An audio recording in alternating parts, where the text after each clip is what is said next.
बोले श्री शंकर भगवान की जय। श्री माता पार्वती की जय। श्री जगत जननी माता भवानी दुर्गा महारानी की जय।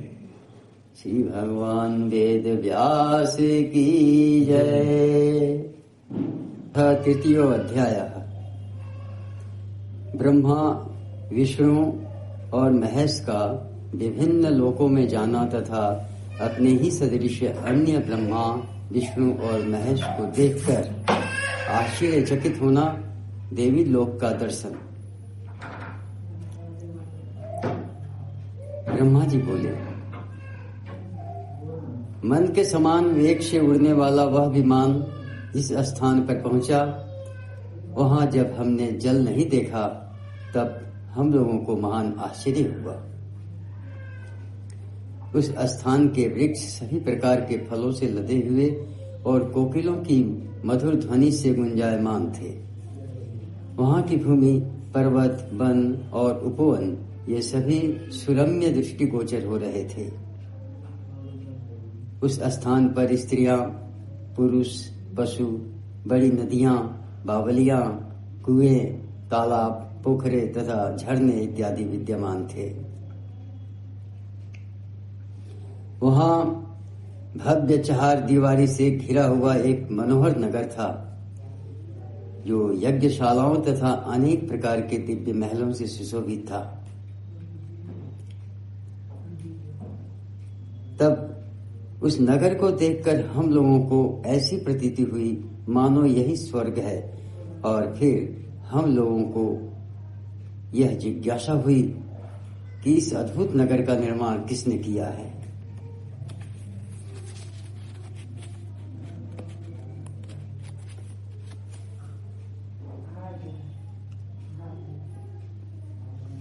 उस समय हम लोगों को बड़ा आश्चर्य हुआ। हम लोगों ने आखेट के उद्देश्य से वन में जाते हुए एक देवतुल्य राजा को देखा। उसी समय हम लोगों को जगदम्बा भगवती भी विमान पर स्थित दिखाई पड़ी। थोड़ी ही देर बाद हमारा विमान वायु से प्रेरित होकर आकाश में पुनः उड़ने लगा और मुहूर्त भर में वह पुनः एक अन्य सुरम्य देश में पहुंच गया। वहां पर हम लोगों को अत्यंत रमणीक नंदन वन दृष्टिगत हुआ, जिसमें पारिजात वृक्ष की छाया का आश्रय लिए हुए कामधेनु स्थित थी। कामधेनु के समीप ही 4 दांतों वाला ऐरावत हाथी विद्यमान था और वहां मेनका आदि अप्सराओं के समूह अपने नृत्यों तथा गानों में विविध भाव भंगिमाओं का प्रदर्शन करते हुए अनेक प्रकार की क्रीड़ाएं कर रहे थे। वहां मंदार वृक्ष की वाटिकाओं में सैकड़ों गंधर्व, यक्ष और विद्याधर गा रहे थे और रमण कर रहे थे। वहां पर इंद्र भगवान भी इंद्राणी के साथ दृष्टिगोचर हुए। स्वर्ग में निवास करने वाले सब देवताओं को देखकर हमें परम विस्मय हुआ। वहां पर वरुण, कुबेर, यम, सूर्य, अग्नि तथा अन्य देवताओं को स्थित देखकर हम आश्चर्यचकित हुए। उसी समय उस सुसज्जित नगर से वह राजा निकला। देवताओं के राजा इंद्र की भांति पराक्रमी वह राजा धरातल पर पालकी में बैठा था। वह विमान हम लोगों को लेकर द्रुत गति से आगे बढ़ा। तदनंतर हम लोग अलौकिक ब्रह्मलोक में पहुंच गए।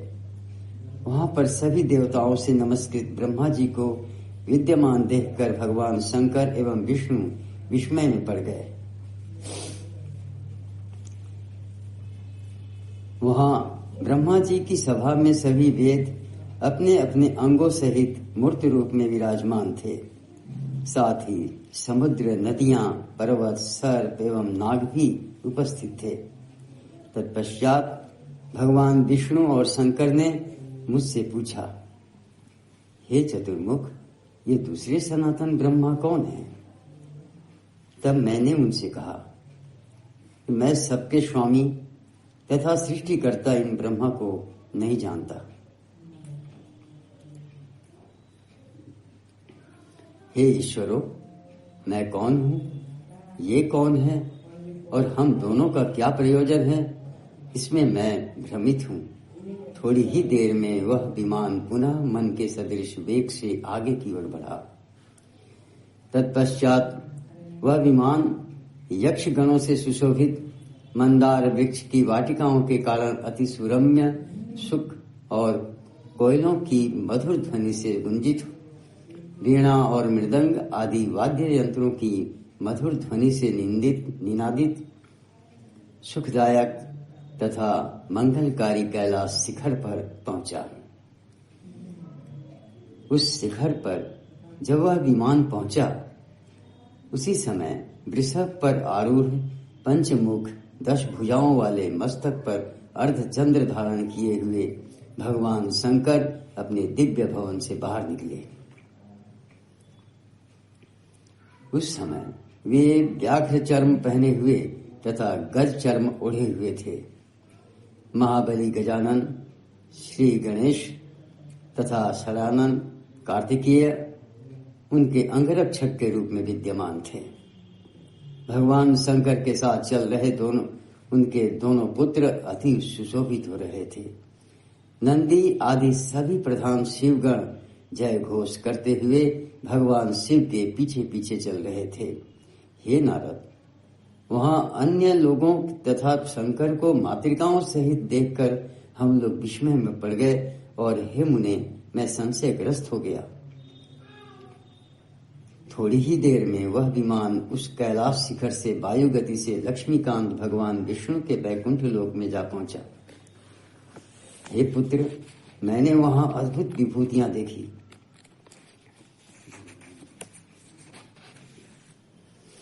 उस अति रमणीक नगर को देखकर भगवान विष्णु विस्मय में पड़ गए। उसी समय कमल लोचन भगवान विष्णु अपने भवन से बाहर निकले। उनका वर्ण अलसी के पुष्प की भांति श्याम था। वे पीतांबर धारण किए हुए थे। उनकी 4 भुजाएं थीं।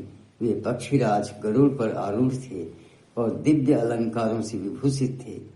भगवती लक्ष्मी उन्हें शुभ चमन डुला रही थीं। उन सनातन भगवान विष्णु जी को देखकर हम सभी को महान आश्चर्य हुआ। तदनंतर परस्पर एक दूसरे को देखते हुए हम लोग अपने अपने श्रेष्ठ आसनों पर बैठे रहे।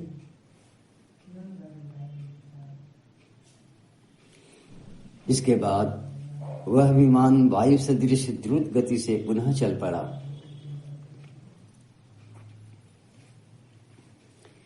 कुछ ही क्षणों में वह विमान मधुर जल वाले, ऊंची ऊंची लहरों वाले, नानाविध जल जंतुओं से युक्त तथा चंचल तरंगों से शोभायमान अमृत सागर के तट पर पहुंच गया। उस सागर के तट पर विभिन्न पंक्तियों में नाना प्रकार के विचित्र रंगों वाले मंदार एवं पारिजात आदि वृक्ष शोभायमान थे। वहां मोतियों की झालरें तथा अनेक प्रकार के पुष्पहार शोभा में वृद्धि कर रहे थे। समुद्र के सभी ओर अशोक, मौलिश्री, कुर्बक आदि वृक्ष विद्यमान थे। उसके चारों ओर चित्ताकर्षक केतकी तथा चंपक पुष्पों की वाटिकाएं थीं, जो कोयलों की मधुर ध्वनियों से गुंजित तथा नाना प्रकार की दिव्य सुगंधि से परिपूर्ण थी। उस स्थल पर भंवरे गुंजार कर रहे थे। इस प्रकार वहां का दृश्य परम अद्भुत था। उस द्वीप में हम लोगों ने दूर से ही विमान पर बैठे बैठे शिव जी के आकार वाला एक मनोहर तथा अत्यंत अद्भुत पलंग देखा।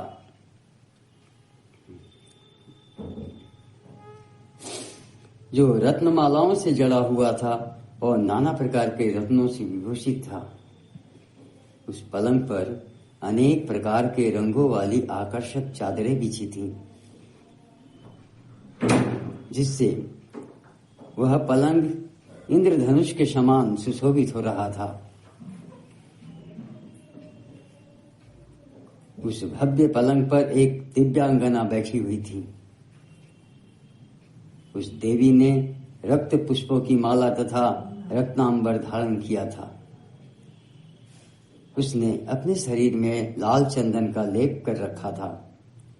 लालिमा पूर्ण नेत्रों वाली वह देवी असंख्य विद्युत की कांति से सुशोभित हो रही थी। सुंदर मुख वाली रक्तिम अधर से सुशोभित लक्ष्मी से करोड़ों गुना अधिक सौंदर्यशालिनी वह स्त्री अपनी कांति से सूर्यमंडल की दीप्ति को भी मानो तिरस्कृत कर रही थी। वर, पाश, अंकुश और अभय मुद्रा को धारण करने वाली तथा मधुर मुस्कान युक्त वे भगवती भुवनेश्वरी हमें दृष्टिगोचर हुई, जिन्हें पहले कभी नहीं देखा गया था। हिरण्यकार बीज मंत्र का जप करने वाले पक्षियों का समुदाय उनकी सेवा में निरंतर रत था। नव यौवन से संपन्न तथा अरुण नाभा वाली वे कुमारी साक्षात करुणा की मूर्ति थीं। वे सभी प्रकार के श्रृंगार एवं परिधानों से सुसज्जित थी और उनके मुखार बिंद पर मंद मुस्कान विराजमान थी। उनके उन्नत वक्षः स्थल कमल की कलियों से भी बढ़कर शोभायमान हो रही थी। नानाविध मणियों से जटित आभूषणों से वे अलंकृत थी। स्वर्ण निर्मित कंकर, केयूर और मुकुट आदि से वे सुशोभित थीं। स्वर्ण निर्मित श्री चक्राकार कर्ण फूलों से सुशोभित उनका मुखारविंद अतीव दीप्तमान था। उनकी सखियों का समुदाय हिरण्यलेखा तथा भुवनेशी नामों का सतत जप कर रहा था और अन्य सखियां उन भुवनेशी महेश्वरी की अनवरत स्तुति कर रही थीं। हिरण्यलेखा आदि देव कन्याओं तथा अनंग कुसुमा आदि देवियों से वे घिरी हुई थीं। वे षटकोण के मध्य में यंत्रराज के ऊपर विराजमान थी। उन भगवती को देखकर वहां स्थित हम सभी आश्चर्यचकित हो गए और कुछ देर तक वहीं ठहरे रहे। हम लोग यह नहीं जान पाए कि वे सुंदरी कौन है और उनका क्या नाम है। दूर से देखने पर वे भगवती 1000 नेत्र, 1000 मुख और 1000 हाथों से युक्त अति सुंदर लग रही थीं। इसमें तनिक भी संदेह नहीं है। हे नारद, हम सोचने लगे कि ये न तो अप्सरा, न गंधर्वी और न देवांगना ही दिखती है, तो फिर ये कौन हो सकती हैं? हम इसी संशय में पड़कर वहां खड़े रहे। तब उन सुंदर हास वाली देवी को देखकर भगवान विष्णु ने अपने अनुभव से मन में ये निश्चित करके हमसे कहा, ये साक्षात भगवती जगदम्बा हम सबकी कारण स्वरूपा हैं। यही महाविद्या, महामाया, पूर्णा तथा शाश्वत प्रकृति रूपा है। अल्प बुद्धि वाले गंभीर आशय वाली इन भगवती को सम्यक रूप से नहीं जान सकते। केवल योग मार्ग से ही ये ज्ञेय है। ये देवी परमात्मा की इच्छा स्वरूपा तथा नित्य स्वरूपणी हैं।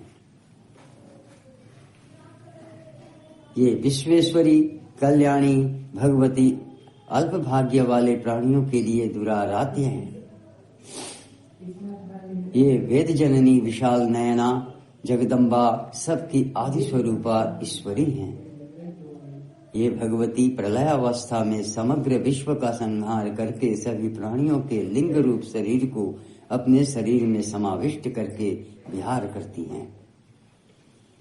हे देवो, ये भगवती इस समय सर्व बीजमयी देवी के रूप में विराजमान है। देखिए, इनके समीप करोड़ों विभूतियां क्रम से स्थित हैं। हे ब्रह्मा एवं शंकर जी, देखिए, दिव्य आभूषणों से अलंकृत तथा दिव्य गंधानुलेप से युक्त ये सभी विभूतियां इन भगवती की सेवा में मनोयोग से संलग्न हैं।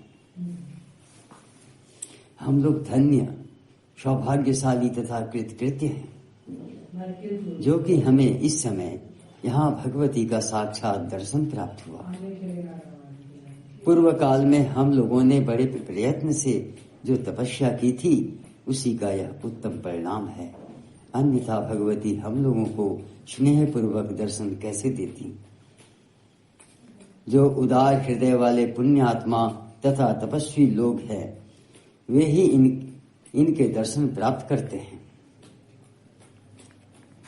किंतु विषयासक्त लोग इन कल्याणमयी देव भगवती के दर्शन से सर्वथा वंचित रहते हैं।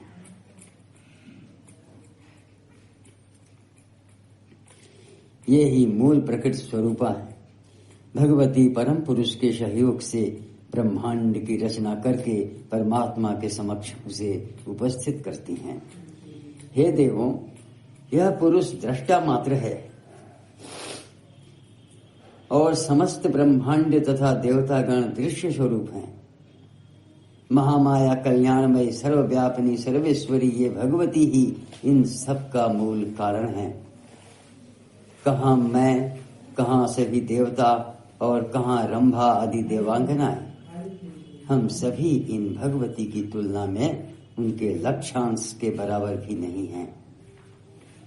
ये वे ही महादेवी जगदम्बा हैं, जिन्हें हम लोगों ने प्रलय सागर में देखा था और जो बाल्यावस्था में मुझे प्रसन्नता पूर्वक पालने में झुला रही थी। उस समय मैं एक सुस्थिर तथा 1.5 वट पत्र रूपी पलंग पर सोया हुआ था और अपने पैर का अंगूठा अपने मुखार बिंद में डालकर चूस रहा था। अत्यंत कोमल अंगों वाला मैं उस समय अनेक बाल सुलभ चेष्टाएं करता हुआ उसी वट पत्र के दोने में पड़े पड़े खेल रहा था। उस समय गाती हुई ये भगवती बाल भाव में स्थित मुझे झूला झुलाती थी। उन्हें देखकर मुझे यह सुनिश्चित ज्ञान हो गया है कि वे ही यहाँ पर विराजमान हैं। निश्चित रूप से ये भगवती मेरी जननी है। आप सुने, मुझे पूर्व अनुभव की स्मृति जग गई है, जो मैं आपसे कहता हूँ। श्रीमद्देवी भागवते महापुराणे अष्टादश सहस्रायाम संहिताया तृतीय स्कंधे विमान स्थैर्हरादि देवी दर्शनम नाम तृतीयो अध्यायः। बोलिए श्री शंकर भगवान की जय। श्री माता पार्वती की जय। श्री जगत जननी माता भवानी दुर्गा महारानी की जय। श्री भगवान वेद व्यास की जय। जय श्री माता।